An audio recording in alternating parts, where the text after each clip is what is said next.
In this video, I'll show you how to create your own custom ringtones in GarageBand for iPad. I'm demoing this on iPad. If you're looking for a guide on how to do this on iPhone specifically, tap the card at the top of the screen now, or click the link that I put into the description box below. Okay, first off, I'll show you how to create your own ringtone using GarageBand. Then I'll demo how to use GarageBand to create a ringtone from an audio file you've downloaded to the music app or saved to your iPad. I've put timestamps below so you can jump to the section you need. If you don't already have GarageBand installed on your iPad, head to the iOS App Store. Type in GarageBand to the search bar and then hit Get. The easiest way to create your own ringtone in GarageBand is with live loops. These are fully formed beats put together using GarageBand's built-in loops and sounds, and they're all 100% royalty-free. To find live loops, open the GarageBand app. If it's your first time opening GarageBand, you'll be taken directly to this instrument menu.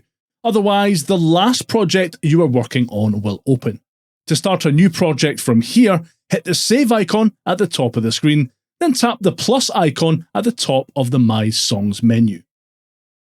In the instrument menu, tap on Live Loops at the top of the screen, then select a genre to load up.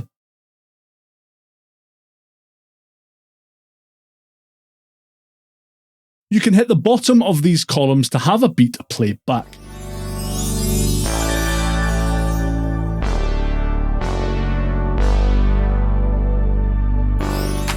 Before recording your ringtone beat, first tap on this blue metronome icon to turn it off, as it's not needed here.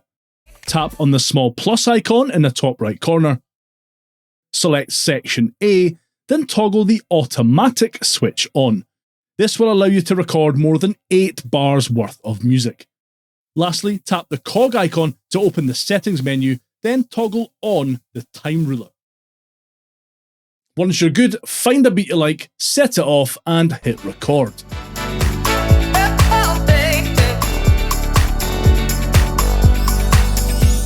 You can change the beat in real time as it's being recorded by tapping different columns too.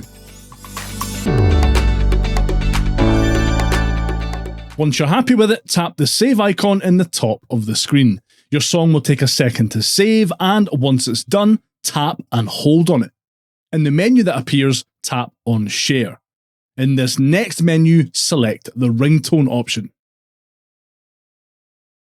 If your ringtone is longer than 30 seconds, you'll see this message. Just tap Continue and it will be automatically shortened. Give your ringtone a name and then hit Export. Once it's exported, you'll be able to assign it as your main ringtone, text tone, or assign it to a contact directly. You can also set your ringtone up at the Settings menu. Open Settings, go to Sounds, tap on Ringtones, and you'll be able to select your created ringtone from the list.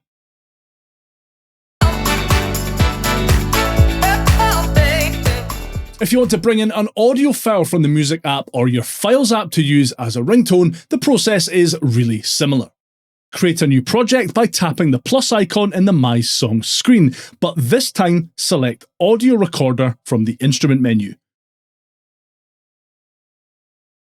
Again, you'll want to turn off the metronome. Adjust the section length to automatic by tapping on the plus icon in the top right, selecting Section A, and then tapping the automatic toggle to on.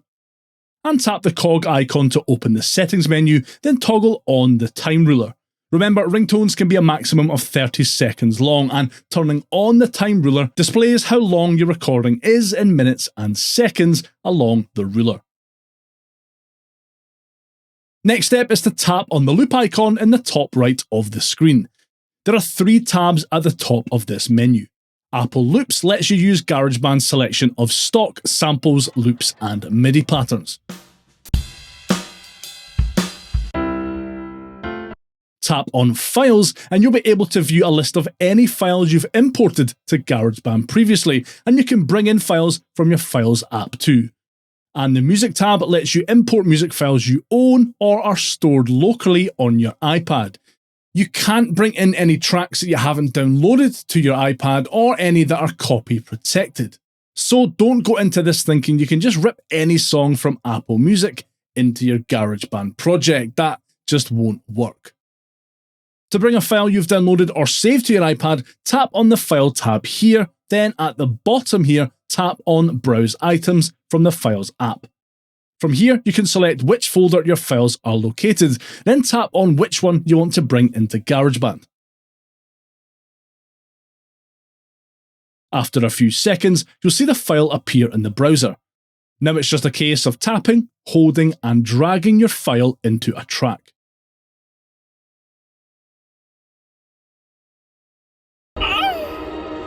Macaroni with the chicken strips. Bringing in tracks from your Apple Music library works in the same way. Tap on the Music tab in the Media browser, and in this section, you can search for specific songs or refine via album, artist, genre playlists, or songs. Any songs that are grayed out are unable to be brought into your project though. Once you've found the song you want to bring in, again, tap, hold, and drag it into a new track. You can resize your imported track by tapping to select it, then use the handles that appear on each end of the region to fit the 30 seconds ringtone length. Once you're done, tap the save icon in the top corner to go back to the My Songs screen. Your song will take a second to save, and once it's done, tap and hold on it. In the menu that appears, tap on Share, and in this next menu, select the ringtone option. Again, if your ringtone is longer than 30 seconds, you'll see this message. You can just tap continue and it will be automatically shortened. Give your ringtone a name and then hit export. Once it's exported, you'll be able to assign it as your main ringtone, text tone, or you can assign it to a specific contact. If you prefer, you can also set your ringtone up at the settings menu. Just open settings, go to sounds, tap on ringtones, and you can select the ringtone you just created from the list. Was waiting in the bushes for us. Give that like button a good hard slap if you found this video helpful, and watch this video next for more game-changing GarageBand tips.